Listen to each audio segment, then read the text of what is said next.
J'ai signé le bail, exactement 74 heures, après avoir visité l'appartement pour la première fois.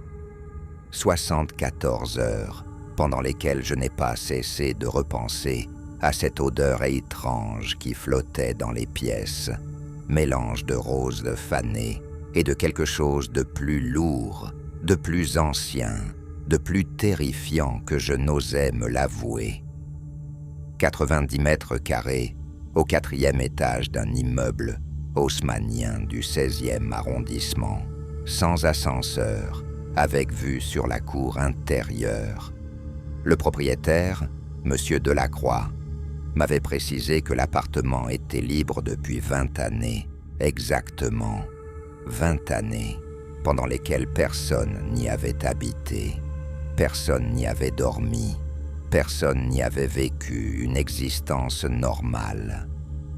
L'explication était simple, m'avait-il dit, en ajustant ses lunettes de presbyte sur son nez aquilin. Sa locataire précédente, Marguerite Vollard, était décédée subitement d'une crise cardiaque en décembre 2003. Une femme âgée de 86 ans, sans famille, sans héritier, qui menait une existence solitaire depuis la mort de son époux en 1983. Quand on l'avait trouvée, 3 semaines après sa mort, elle était assise dans son fauteuil préféré, face à la fenêtre du salon, vêtue de sa robe de chambre en velours bordeaux, ses cheveux blancs, soigneusement coiffés, comme si elle attendait une visite qui ne viendrait jamais. Les pompiers avaient dit qu'elle avait l'air paisible, presque souriante, les mains posées sur un livre ouvert à ses genoux. 20 années d'appartement vide, c'était inhabituel pour Paris. Même les biens les plus compliqués finissent par trouver preneur. Mais celui-ci semblait maudit par son inactivité.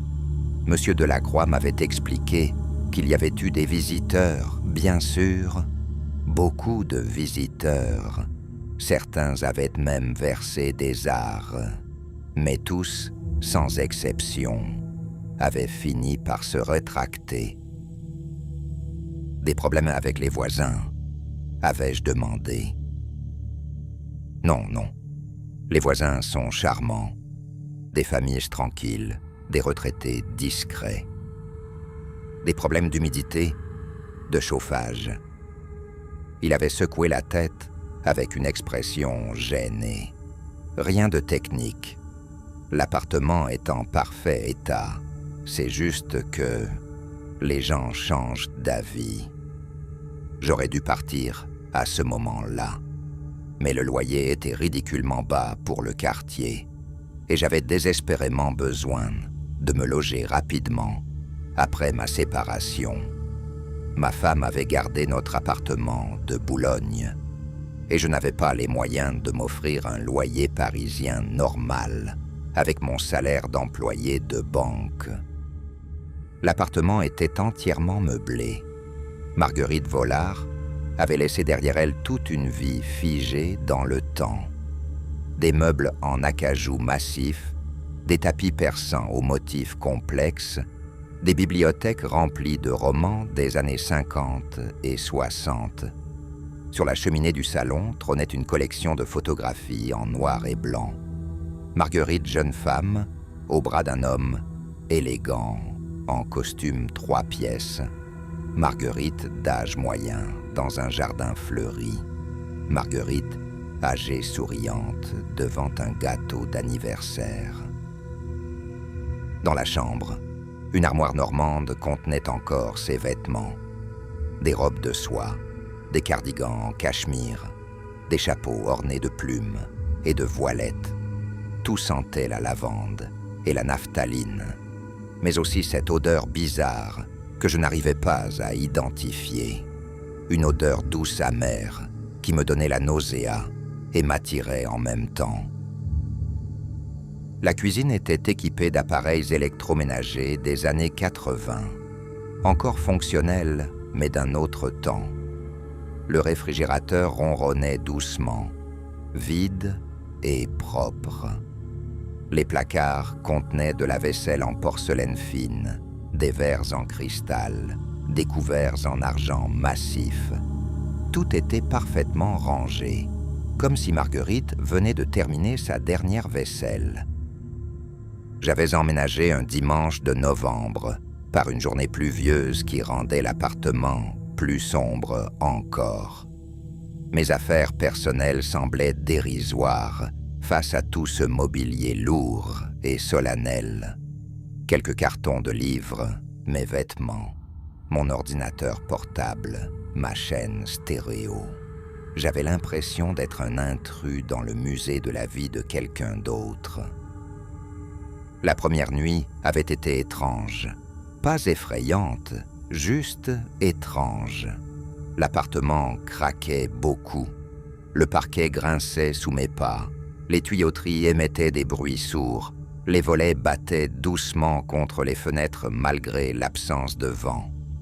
Mais tous les vieux appartements parisiens font du bruit. J'avais mis ces sons sur le compte de la vétusté et de l'humidité. C'est vers 3 heures du matin que j'avais entendu la musique. Une mélodie douce et mélancolique jouée au piano. Quelque chose de classique que je ne reconnaissais pas, mais qui évoquait les salons bourgeois du début du XXe siècle. Le son semblait venir de l'appartement du dessus, ou peut-être du salon de Marguerite, où trônait un vieux piano droit contre le mur. J'avais tendu l'oreille, pensant d'abord que c'était la radio d'un voisin insomniaque, mais la mélodie s'était arrêtée brutalement au milieu d'une phrase musicale, comme si quelqu'un avait refermé le clavier d'un geste brusque. Puis plus rien, un silence total, presque oppressant. Le lendemain matin, j'avais inspecté le piano, un bel instrument en acajou, accordé récemment selon l'étiquette de l'accordeur collé à l'intérieur. Les touches étaient propres, sans poussière. Sur le pupitre, une partition ouverte, Gymnopédie d'Éric Satie, exactement la mélodie que j'avais cru entendre dans la nuit. Madame Rousseau, ma voisine du 3e étage, m'avait accueilli avec un sourire crispé quand je m'étais présenté. Une femme d'une 60aine d'années, aux cheveux permanentés, qui portait invariablement un tablier à fleurs et des chaussons en feutre. « Ah, vous êtes le nouveau locataire de Marguerite », avait-elle dit en jetant un coup d'œil anxieux vers l'étage supérieur. « J'espère que vous vous plairez ici. C'est un quartier très tranquille. » Vous la connaissiez bien, Marguerite ? Son expression s'était assombrie. Une femme charmante, très discrète. Elle jouait admirablement du piano. On l'entendait parfois le soir, surtout quand elle se sentait seule. Elle était malade ? Pas que je sache.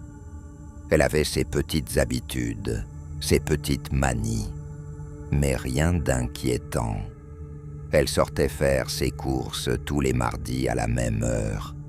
Elle recevait son médecin le premier vendredi de chaque mois. Elle arrosait ses plantes le dimanche matin en écoutant France Musique, une vie bien réglée. Et sa mort ? Madame Rousseau avait secoué la tête avec tristesse. C'est moi qui ai donné l'alerte. Ça faisait plusieurs semaines qu'on ne l'entendait plus. Plus de piano le soir, plus de radio le dimanche. La concierge a dit qu'elle n'était plus descendue chercher son courrier depuis 3 semaines. Quand les pompiers sont montés, elle avait frissonné. Une image que je n'oublierai jamais. Pourtant, elle avait l'air paisible, d'après ce qu'on m'a dit. Paisible, oui, mais il y avait quelque chose de troublant. Elle tenait un livre dans ses mains, un livre ouvert à une page précise.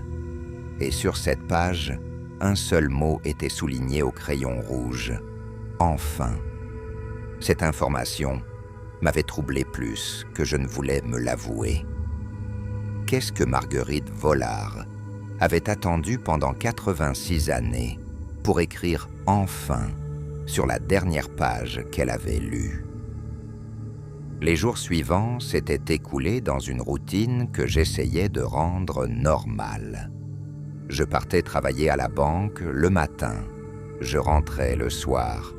Je me préparais un dîner simple que je prenais dans la cuisine de Marguerite en regardant les informations sur sa vieille télévision. Puis je lisais dans le salon, entouré de ses meubles et de ses souvenirs, jusqu'à ce que la fatigue me pousse vers la chambre. Mais les nuits étaient de plus en plus étranges. La musique revenait régulièrement, toujours vers 3 heures du matin, toujours la même mélodie de Satie, parfois d'autres pièces, du Chopin, du Debussy, du Ravel, toujours des compositeurs français du tournant du siècle, joués avec une technique parfaite, mais une tristesse infinie qui me serrait le cœur. J'avais fini par me lever pour vérifier si le son venait vraiment du piano du salon. Mais chaque fois que j'ouvrais la porte de ma chambre, la musique s'arrêtait instantanément. Et quand j'allumais la lumière du salon, je trouvais toujours une partition différente ouverte sur le pupitre, comme si quelqu'un avait changé la musique juste avant mon arrivée.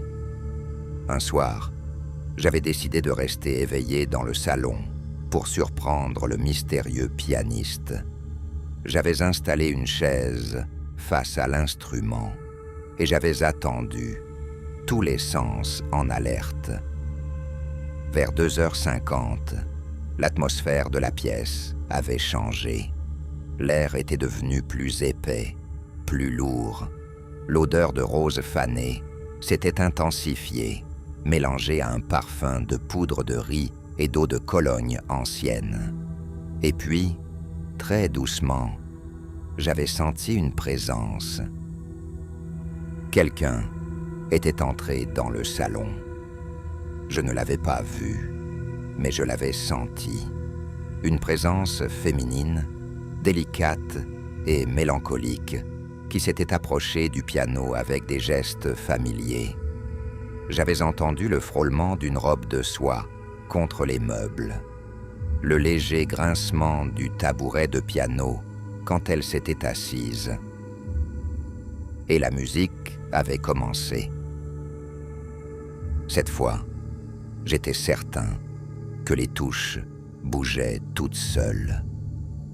Dans la pénombre du salon, éclairée seulement par les réverbères de la cour intérieure, je voyais distinctement les touches noires et blanches s'enfoncer et se relever selon la mélodie. Mais personne n'était assis devant le clavier. La pièce était magnifique, un nocturne de Chopin, que je reconnaissais pour l'avoir souvent entendu en concert, joué avec une sensibilité extraordinaire, chaque note chargée d'émotion, chaque silence lourd de sens. C'était la musique d'une âme solitaire qui racontait sa vie à travers les compositions d'un autre solitaire, mort 150 ans plus tôt. Quand la dernière note s'est éteinte, j'ai senti la présence se lever et s'éloigner du piano. Elle a traversé le salon dans ma direction, et pendant un instant terrifiant, j'ai cru qu'elle allait me toucher. Mais elle est passée à côté de moi comme un courant d'air parfumé et a disparu en direction de la chambre. J'ai attendu 1 heure avant d'oser me lever et aller vérifier la partition sur le piano.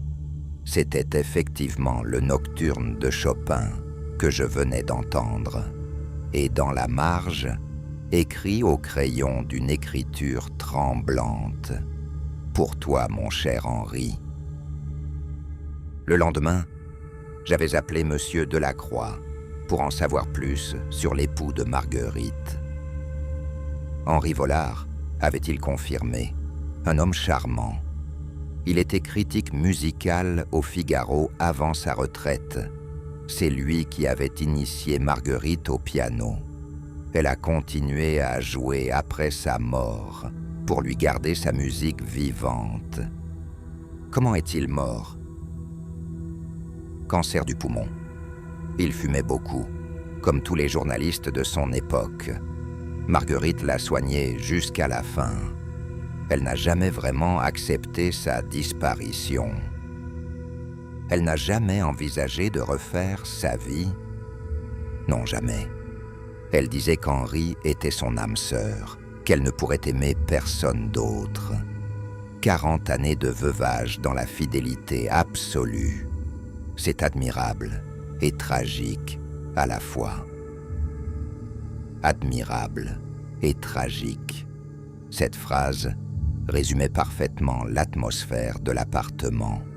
L'amour éternel de Marguerite pour son mari défunt imprégnait chaque objet, chaque meuble, chaque recoin de ses pièces où elle avait vécu sa solitude pendant 40 longues années. Au fil des semaines, j'avais appris à cohabiter avec cette présence. Marguerite ne me dérangeait pas vraiment. Elle respectait mon sommeil, ne jouait jamais avant 3 heures du matin, et sa musique était d'une beauté qui compensait largement la perte de quelques heures de repos.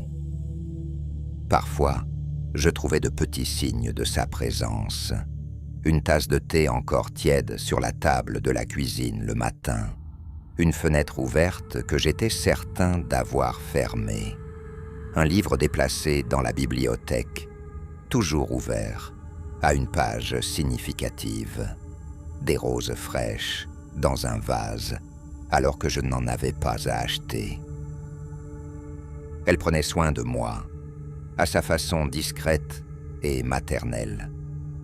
Quand j'étais malade avec une grippe, j'avais trouvé des tisanes préparées sur ma table de nuit. Quand je rentrais épuisé du travail, l'appartement sentait bon la cuisine, et je trouvais parfois un plat mijoté qui m'attendait sur le fourneau. « Vous avez meilleure mine », m'avait dit Madame Rousseau en me croisant dans l'escalier. « L'appartement de Marguerite vous réussit. » C'était vrai. Pour la première fois depuis mon divorce, je me sentais apaisé. L'appartement était devenu un refuge, un cocon protecteur où je pouvais oublier mes soucis professionnels et mes déboires sentimentaux. Marguerite veillait sur moi, comme elle avait veillé sur Henri pendant leur mariage. Mais au bout de 3 mois, quelque chose a changé. J'avais ramené une femme à l'appartement. Sandrine, une collègue de la banque avec qui j'avais noué une relation amicale qui évoluait doucement vers quelque chose de plus intime. Elle était divorcée, elle aussi, mère d'une petite fille, et nous nous comprenions dans nos solitudes respectives. Ce soir-là, nous avions dîné ensemble dans un petit restaurant du quartier. Puis j'avais proposé qu'elle monte prendre un verre chez moi. Elle avait accepté, avec un sourire qui ne laissait aucun doute sur ses intentions. Dès que nous avions franchi le seuil de l'appartement, j'avais senti que quelque chose n'allait pas. L'atmosphère était glaciale, hostile. L'odeur de roses fanées était devenue écœurante, presque nauséabonde, et il régnait un silence pesant, comme si tous les bruits familiers de l'appartement s'étaient soudainement tus. Sandrine avait frissonné en entrant dans le salon. « Il fait froid ici. Tu ne chauffes pas ?» Pourtant, les radiateurs fonctionnaient normalement. C'était un autre type de froid, un froid qui venait de l'intérieur, qui s'insinuait dans les os et glaçait l'âme. Nous nous étions installés sur le canapé avec un verre de vin, mais la conversation était laborieuse. Sandrine jetait des coups d'œil nerveux autour d'elle, visiblement mal à l'aise. Les photographies de Marguerite sur la cheminée semblaient la fixer avec réprobation. « C'est qui, cette femme ?» avait-elle demandé en désignant les portraits. « L'ancienne locataire, Marguerite Vollard. Elle est décédée il y a quelques années. Tu as gardé toutes ses affaires. L'appartement était loué meublé. Je n'ai pas eu le choix. » Elle avait hoché la tête, mais je sentais bien que ma réponse ne la satisfaisait pas. Il y avait quelque chose de morbide à vivre, entouré des souvenirs d'une morte.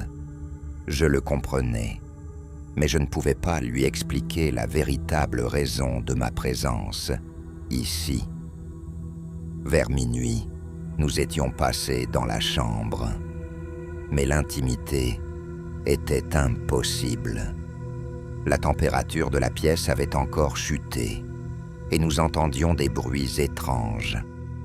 Des pas dans le couloir, des portes qui s'ouvraient et se fermaient, des objets qui tombaient dans les autres pièces. « Qu'est-ce que c'est ?» chuchotait Sandrine, blottie contre moi. « Les canalisations, mentais-je. Cet immeuble est très vieux. » Mais nous savions tous les deux que ce n'était pas les canalisations. Il y avait quelqu'un d'autre dans l'appartement, quelqu'un qui n'approuvait pas notre présence ici ensemble. Le point culminant était arrivé quand nous avions tenté de faire l'amour. À peine nos corps s'étaient-ils rapprochés qu'un froid polaire nous avait saisis. Nos souffles formaient des nuages de buée dans l'air glacé de la chambre. Et puis, distinctement, nous avions entendu pleurer. Des sanglots étouffés, désespérés, qui venaient de partout et de nulle part. Les pleurs d'une femme âgée qui souffrait de solitude et de jalousie. Marguerite ne supportait pas de voir une autre femme dans son lit, dans sa chambre, dans son appartement. Sandrine s'était habillée précipitamment et était partie sans un mot.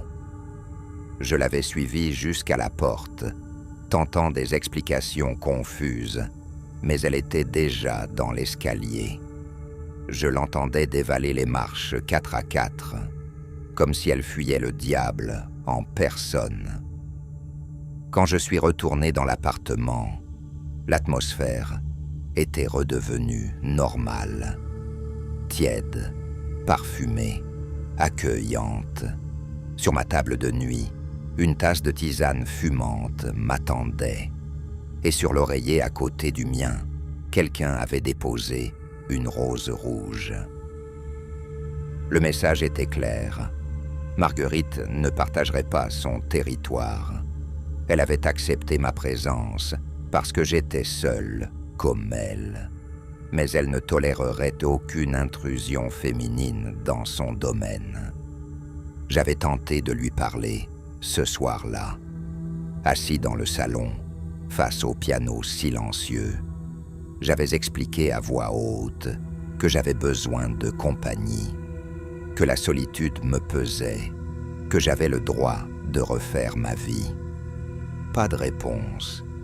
Mais le lendemain matin, j'avais trouvé une lettre sur la table de la cuisine. Une enveloppe jaunie par le temps, avec mon prénom écrit d'une écriture élégante à l'encre violette. À l'intérieur, une seule page couverte de la même écriture penchée. « Mon cher pensionnaire, vous avez raison d'avoir envie de compagnie. La solitude est un fardeau terrible que je porte depuis 40 années. Mais comprenez-moi, cet appartement est le dernier lieu où Henri et moi pouvons être ensemble. Chaque meuble, chaque objet porte la trace de notre amour. Si j'accepte une autre femme ici, si je laisse d'autres sentiments s'épanouir dans ces murs, je risque de perdre définitivement ce qui me reste de lui. Pardonnez mon égoïsme. Marguerite, cette lettre m'avait ému et inquiété à la fois. Marguerite ne me considérait pas comme un locataire temporaire, mais comme un membre permanent de son foyer spectral. Elle s'était attachée à moi comme elle s'était attachée à Henri, et elle ne me laisserait pas partir facilement. Les semaines suivantes avaient confirmé mes craintes. Chaque fois que j'essayais de renouer avec Sandrine, quelque chose allait de travers. Mon téléphone tombait en panne au moment où j'allais l'appeler. Mes invitations se perdaient dans le courrier électronique. Quand nous nous croisions à la banque, elle me regardait avec une expression méfiante, presque apeurée. Qu'est-ce qui s'est passé l'autre soir? Avait-elle fini par me demander? Comment lui expliquer que j'habitais avec le fantôme d'une femme jalouse? Elle m'aurait pris pour fou, et elle n'aurait peut-être pas eu tort. Des problèmes de chauffage. L'appartement est très vieux. Et ces bruits, ces pleurs, les canalisations sûrement. Et puis les murs sont minces, on entend les voisins. Elle ne me croyait pas, et elle avait raison. Mais que pouvais-je dire d'autre? Progressivement, j'ai cessé d'essayer de refaire ma vie. Marguerite avait gagné. Elle avait réussi à m'isoler, à faire de moi son compagnon de solitude éternelle. Et le plus troublant, c'était que cette situation ne me déplaisait pas complètement. L'appartement était devenu mon refuge absolu. Marguerite s'occupait de moi avec une tendresse maternelle. Elle préparait mes repas, entretenait le linge, veillait sur ma santé. Sa musique nocturne berçait mes insomnies et apaisait mes angoisses. Nous avions développé une forme de communication silencieuse. Quand j'avais besoin de quelque chose, il suffisait que je le pense très fort pour que cela apparaisse. Un livre que je cherchais se retrouvait sur ma table. Un plat que j'avais envie de manger m'attendait dans la cuisine. Des médicaments se matérialisaient quand je me sentais malade. En échange, je respectais ses habitudes. Je ne touchais jamais au piano. Je laissais les photographes d'Henri à leur place sur la cheminée. Je portais parfois les costumes 3 pièces que j'avais trouvés dans l'armoire de la chambre et qui avaient appartenu à son mari. Quand je les mettais, je sentais Marguerite frémir de bonheur dans l'appartement. Mes collègues avaient remarqué mon changement. J'étais plus calme, plus posé, mais aussi plus distant. Je ne participais plus aux sorties d'équipe. Je refusais les invitations. Je vivais en reclus volontaire. « Tu devrais sortir davantage », me disait souvent Marc, mon chef de service. « Ce n'est pas sain de s'enfermer comme ça. » Mais je n'avais plus envie de sortir. L'extérieur me semblait hostile et bruyant. Les gens me paraissaient superficiels et vulgaires. Seul l'appartement de Marguerite me procurait la paix et le bonheur. Les mois passaient dans cette routine feutrée. Marguerite et moi vivions en parfaite harmonie, unis dans notre solitude partagée. Elle avait cessé de jouer du piano au milieu de la nuit. Maintenant, elle jouait pour moi, le soir, quand je rentrais du travail. Des mélodies douces qui m'aidaient à oublier les tracas de la journée. Parfois, Je la sentais s'asseoir près de moi sur le canapé quand je regardais la télévision. Une présence chaude et rassurante qui me caressait les cheveux comme une mère caresse son enfant. Dans ces moments-là, j'oubliais qu'elle était morte. Elle était plus réelle et plus présente que toutes les femmes vivantes que j'avais connues. Un soir de printemps, j'ai pris une décision qui allait tout changer. J'étais en train de ranger les affaires de Marguerite dans sa commode quand j'ai trouvé une boîte à bijoux en nacre. À l'intérieur, au milieu de broches anciennes et de colliers de perles, il y avait une alliance en or gravé. Henri et Marguerite, 15 juin 1955. L'alliance de son époux qu'elle avait conservée précieusement pendant 40 années de veuvage. Je l'ai prise dans ma main et je l'ai regardée longuement. Cette alliance représentait 68 années d'amour, de complicité, de fidélité absolue. Et soudain, j'ai compris ce que Marguerite attendait de moi. Ce soir-là, je me suis agenouillé dans le salon, face au portrait de Marguerite, jeune femme. J'ai pris sa main invisible dans la mienne, et je lui ai passé l'alliance au doigt. « Marguerite, ai-je dit à voix haute, voulez-vous m'épouser ?» La réponse est venue immédiatement. Une bouffée d'air parfumé, une caresse invisible sur ma joue, et cette impression de bonheur absolu qui a envahi l'appartement. Les lumières ont clignoté comme des étoiles. Les rideaux ont ondulé sans qu'il y ait de vent. Et j'ai entendu un rire cristallin, joyeux, libérateur. « Oui », a murmuré une voix douce et ancienne. « Oui, mon chéri. J'ai attendu si longtemps. » Cette nuit-là, pour la première fois depuis mon installation, Marguerite est venue me rejoindre dans le lit. Je ne l'ai pas vue, mais je l'ai sentie se glisser sous les draps à côté de moi. Son corps était tiède et doux. Ses cheveux sentaient la poudre de riz et l'eau de Cologne. Elle m'a serré dans ses bras avec une tendresse infinie, et j'ai sombré dans le sommeil le plus paisible de ma vie. Le lendemain matin, j'ai appelé la banque pour démissionner. Ma décision était prise. Je n'avais plus besoin de travailler, plus besoin de sortir, plus besoin de rien d'autre que de cette existence paisible, en compagnie de ma Marguerite bien-aimée. L'argent n'était pas un problème. En fouillant dans les papiers de Marguerite, j'avais découvert qu'elle possédait un compte d'épargne bien garni, alimenté par les droits d'auteur des articles d'Henri. Comme elle n'avait pas d'héritier, cet argent dormait depuis 20 années sur un livret de caisse d'épargne.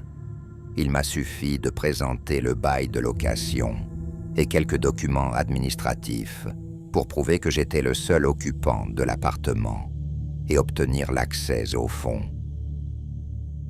Nous pouvions vivre confortablement, Marguerite et moi, sans jamais avoir besoin du monde extérieur. Les années ont passé dans un bonheur parfait. Marguerite me chouchoutait comme Henri avant moi. Elle préparait mes repas préférés, maintenait l'appartement dans un état impeccable, me tenait compagnie avec sa musique et ses conversations murmurées. Car oui, nous parlions ensemble, pas avec des mots audibles, mais avec des pensées partagées, des émotions communes, une communion d'âme qui transcendait la frontière entre les vivants et les morts. J'avais vieilli, mais elle était restée éternellement jeune dans ma perception. Tantôt je la sentais comme la jeune femme des premières photographies, tantôt comme la dame d'âge mûr qui avait vécu 40 années de bonheur conjugal avec Henri. Elle s'adaptait à mes besoins, à mes envies, à mes humeurs. Nous avions nos petits rituels. Le matin, elle m'apportait mon café au lit et me lisait les nouvelles du jour, dans un journal qui apparaissait mystérieusement sur la table. L'après-midi, nous écoutions de la musique classique en regardant la pluie tomber dans la cour intérieure. Le soir, elle me jouait du piano, pendant que je fumais la pipe d'Henri dans son fauteuil préféré. J'avais complètement perdu le contact avec le monde extérieur. Mon téléphone portable était resté éteint depuis des mois. Je ne recevais plus de courrier, ne répondais plus aux sollicitations. Madame Rousseau était la seule personne qui me croisait encore occasionnellement dans l'escalier, et elle se contentait d'un signe de tête poli. Elle avait compris que je préférais la solitude. « Vous ressemblez de plus en plus à Marguerite », m'avait-elle dit un jour. Cette même façon de sourire en regardant dans le vide, comme si vous voyiez quelqu'un d'invisible. Elle avait raison. J'étais devenu le reflet masculin de Marguerite Vollard. Nous partagions la même solitude volontaire, la même indifférence au monde extérieur, le même amour absolu pour notre compagnon invisible. Mais un jour, quelque chose a changé. J'étais en train de lire dans le salon quand j'ai entendu frapper à la porte. Des coups insistants, répétés, qui résonnaient étrangement dans notre cocon silencieux. Marguerite s'est tendue. Je l'ai sentie frémir de nervosité dans l'appartement. « N'ouvre pas », m'a-t-elle chuchoté. « Ils vont nous séparer. » Mais les coups persistaient. Une voix masculine s'élevait derrière la porte. « Monsieur Petit, nous savons que vous êtes là. Ouvrez, s'il vous plaît. » C'était un huissier, accompagné d'un serrurier, et de 2 hommes en costume. Ils avaient ordre d'expulser l'occupant illégal de l'appartement, car c'était ce que j'étais devenu. Un squatteur dans un logement, dont je n'avais plus le droit de jouir depuis que mon bail était arrivé à expiration l'année précédente. Monsieur Delacroix était décédé, et ses héritiers avaient décidé de vendre l'appartement. Ils avaient découvert ma présence en venant faire l'inventaire des lieux. Comme je ne répondais plus aux courriers recommandés, ils avaient engagé une procédure d'expulsion. « Vous devez partir immédiatement », m'a dit l'huissier. « Vous avez 1 heure pour rassembler vos affaires personnelles. » « Mais cet appartement est ma maison, » ai-je protesté. « Je vis ici depuis des années, ma femme et moi. » L'huissier a regardé autour de lui avec perplexité. « Votre femme ? Je ne vois personne d'autre ici. »« Elle est là !» ai-je crié, désignant l'endroit où je sentais la présence de Marguerite. « Marguerite, dis-leur que tu es là. » Mais bien sûr, ils ne pouvaient pas la voir. Pour eux, j'étais un homme seul, âgé prématurément, qui parlait à des fantômes dans un appartement poussiéreux rempli de meubles anciens. Marguerite pleurait. Je sentais ses larmes invisibles couler sur mes joues, sa détresse absolue face à cette séparation imminente. « Ne pars pas », me suppliait-elle. « Reste avec moi, nous trouverons un moyen. » Mais il n'y avait pas de moyen. Les hommes en costume m'ont pris par les bras et m'ont escorté vers la sortie. J'ai eu juste le temps de rassembler quelques vêtements dans un sac de voyage avant qu'ils ne me poussent vers la porte. « Marguerite !» ai-je hurlé en me retournant vers l'appartement. Je reviendrai. Je te le promets. » La porte s'est refermée sur notre bonheur. J'ai entendu le claquement du verrou, puis le silence. Un silence de mort qui résonnait dans ma poitrine comme un glas funèbre. Ils m'ont emmené dans un foyer d'accueil pour personnes âgées en difficulté. Un endroit propre et fonctionnel, mais sans âme. Ma chambre était un cube de 10 mètres carrés avec un lit, une armoire et une chaise.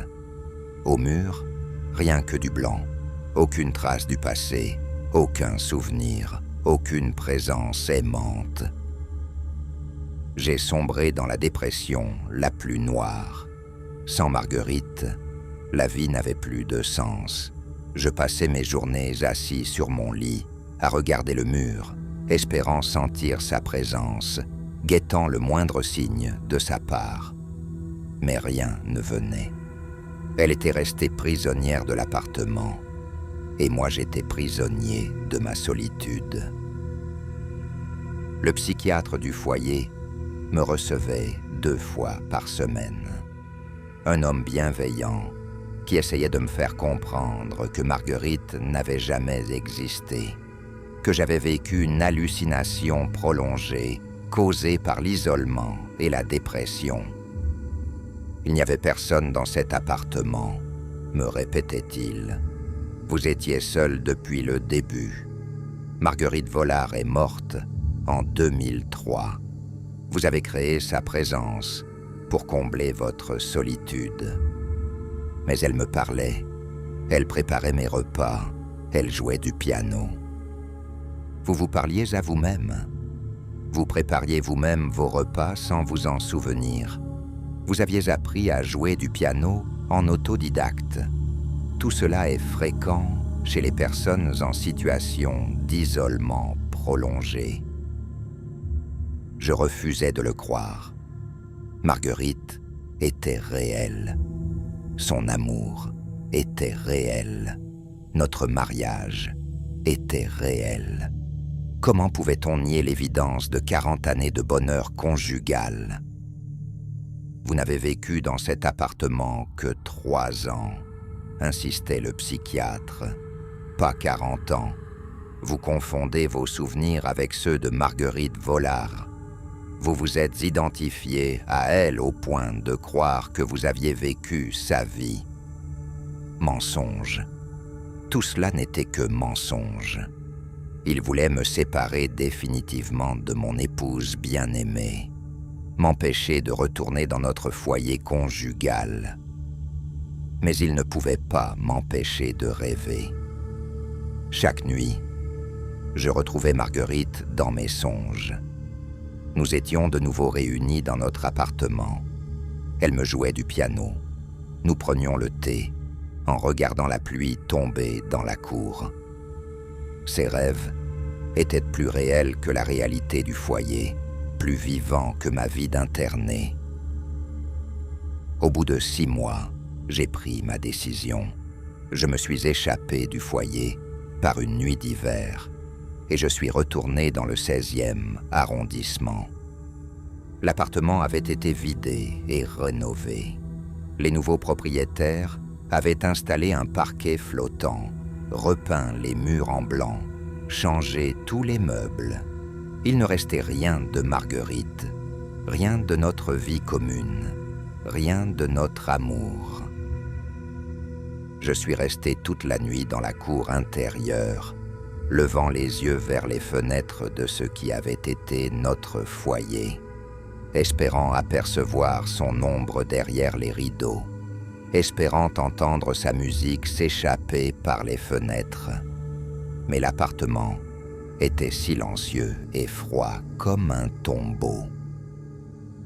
Au petit matin, la police m'a trouvé et m'a ramené au foyer. J'étais malade, fiévreux, délirant. Je répétais sans cesse le nom de Marguerite en pleurant. Le psychiatre a augmenté mes doses de médicaments. Il parlait de délire chronique, de bouffées délirantes, de troubles de la personnalité, des mots compliqués pour décrire une réalité simple. j'avais perdu la femme de ma vie.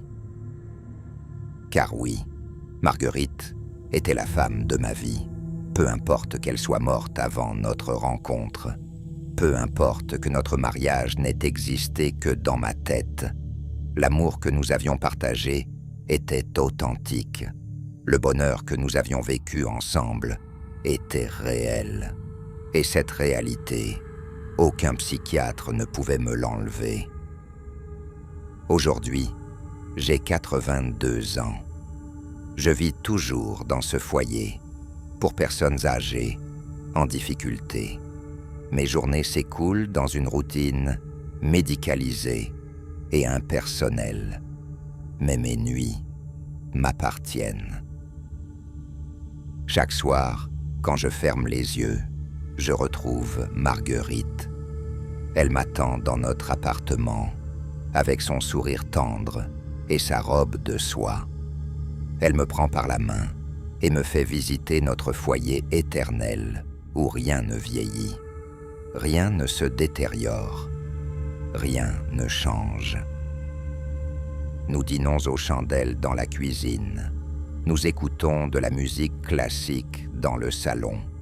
Nous nous promenons dans les souvenirs de notre jeunesse.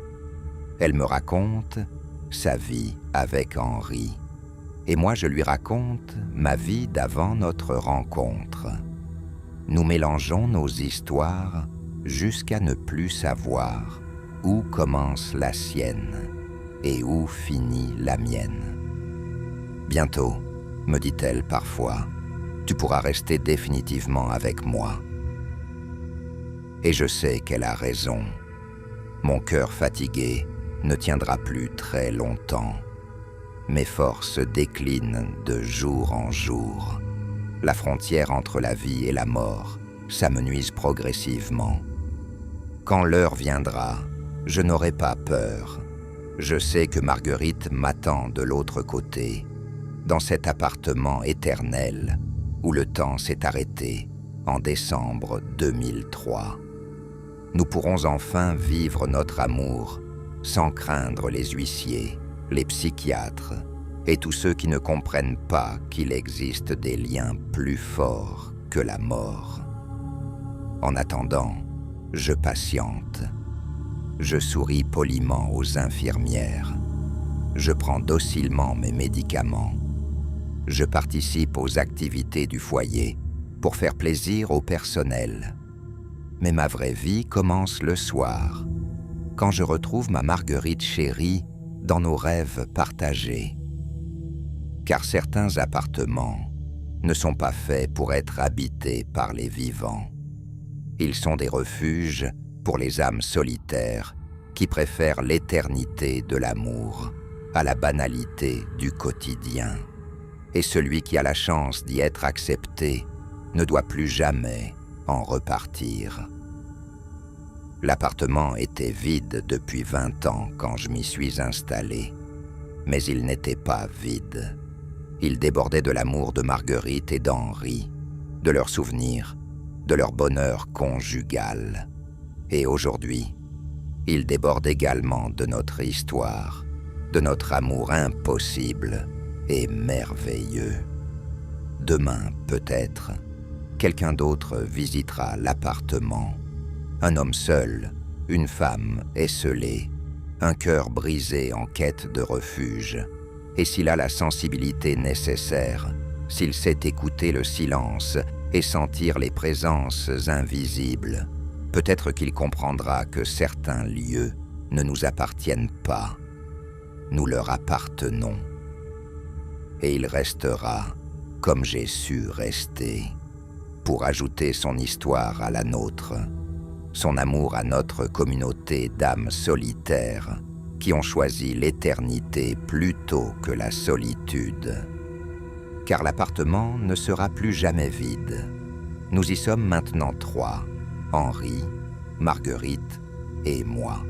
Et nous attendons le 4e, celui ou celle qui comprendra que la mort n'est qu'une formalité quand l'amour est assez fort pour transcender les siècles. Bientôt, très bientôt, je les rejoindrai définitivement. Et ensemble, nous continuerons à vivre notre histoire d'amour éternel dans cet appartement où le temps s'est arrêté et où seul compte la tendresse, la fidélité et cette mélancolie douce amère qui fait le charme des grandes passions. L'appartement était vide depuis 20 ans. Maintenant, je le sais, il ne le sera plus jamais. Il a appris à attendre, comme nous. Il a appris à retenir les pas au seuil, à filtrer les respirations timides derrière la porte, à reconnaître les cœurs qui cherchent un asile. Il a appris, surtout, à choisir. Cette nuit, Marguerite m'a parlé longtemps. Sa voix était plus claire, presque rajeunie, et le parfum de rose a pris une nuance plus fraîche, moins funèbre. Elle m'a raconté un rêve, où Henri écrivait encore des critiques, où les mots, pareils à des notes, emplissaient les pièces en volutes invisibles. Puis elle s'est tue. J'ai compris. Le temps de mes nuits touche à sa fin. Je me suis levé très doucement. J'ai rangé la boîte à bijoux en nacre. J'ai refermé le tiroir de la commode. J'ai caressé du bout des doigts le vernis du piano. Dans le miroir, au-dessus de la cheminée, l'ombre d'un homme m'a souri. Il portait un costume 3 pièces, une cravate sombre, et ses yeux avaient la douceur des vieux amours. J'ai incliné la tête comme on salue un ami. Au dehors, la cour intérieure tenait son souffle. La pluie, rare, s'est arrêtée sur ordre, et l'air a pris ce grain opaque des fins d'histoire. Marguerite a posé sa main sur mon épaule. Sa main était douce et très légère. J'ai fermé les yeux, et la musique a commencé. Ce n'était plus du Satie ni du Chopin. C'était une pièce inconnue, une berceuse qui avait la cadence d'un adieu et la promesse d'une rencontre. Le tabouret a grincé. La première note a sonné comme une clé tournée dans une serrure. Le reste s'est aligné de lui-même, naturel et inévitable, comme un retour au port. Je me suis allongé sur le lit, sans fatigue et sans peur. L'oreiller avait l'odeur de la poudre de riz. Marguerite m'a embrassé le front et m'a murmuré ce mot qu'elle avait souligné autrefois dans son livre. Ce mot simple qui contient toute une délivrance. Enfin. Quand je me suis réveillé, les volets laissaient passer une lumière blanche et songeuse. La chambre était vide. Le piano, silencieux, veillait comme un chien fidèle. Sur la table de nuit, une seule rose, pas encore ouverte. J'ai compris que je n'avais pas bougé et que pourtant, tout avait changé. Je n'étais plus exactement du côté des vivants et pas tout à fait du côté des morts. J'étais dans l'appartement et l'appartement était en moi. Plus tard, bien plus tard, on dira peut-être que je suis parti sans prévenir, qu'on m'a trouvé apaisé, le regard tourné vers la fenêtre. On dira que les clés étaient posées sur la cheminée, à côté d'une photo où 3 silhouettes semblent sourire quand on penche un peu la tête. On dira, enfin, que la nouvelle locataire a senti un parfum de rose la première nuit et qu'elle n'a pas eu peur. Qu'elle écoute, qu'elle pose la main sur le vernis du piano, qu'elle dise à haute voix son chagrin pour que nous le partagions. Car l'appartement est prêt. Nous sommes là, discrets, attentionnés, patients, Henri et Marguerite et moi, en attente de la 4e présence qui saura fermer doucement la porte, poser son bagage et comprendre. Alors seulement, la musique reprendra et plus personne n'aura froid.